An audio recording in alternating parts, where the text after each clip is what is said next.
We're in August, and it's a great time of year to see the difference in Dallis grass and crabgrass, and it really depends on the time of your year, because crabgrass does not look like this in March or April or May or June.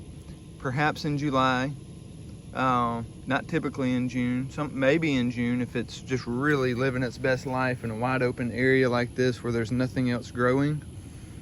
But crabgrass, see how it crabs along the ground. The seed heads are going to be different. Let's see if I can find a seed head.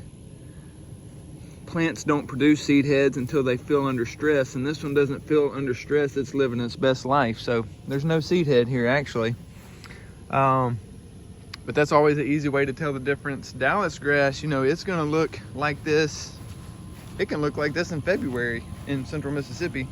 I mean, it comes out just the way it finished, and sometimes it finishes, you know, November, December. Sometimes it doesn't even go dormant until January, and then you can see it back as early as February. Definitely no later than March, and it'll be it's not always this big, but once it gets this big, it's always going to be this big because it's a perennial. It never dies. Sometimes they can be smaller. So that's Dallis grass. It just hasn't had as many years to grow and get big. But crabgrass, I mean, it starts off as tiny as you could imagine something being tiny. I mean, I can't show it with my fingers, it's so tiny. But another way to distinguish the difference is crabgrass, it has all these runners.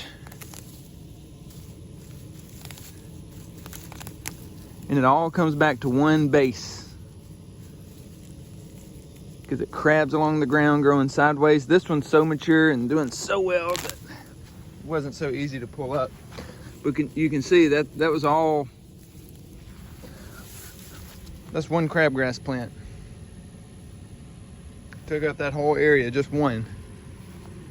Whereas Dallis, if you try to pull it up, you're not gonna be able to. I mean, you could sit here and pull this till the cows come home and it's not gonna come up. It will not come up. You have to get a shovel. That's why you'll hear people say you either gotta shovel it or spray it with a non-selective herbicide. There is an option for tribute total, but we'll save that for another video. There's your difference.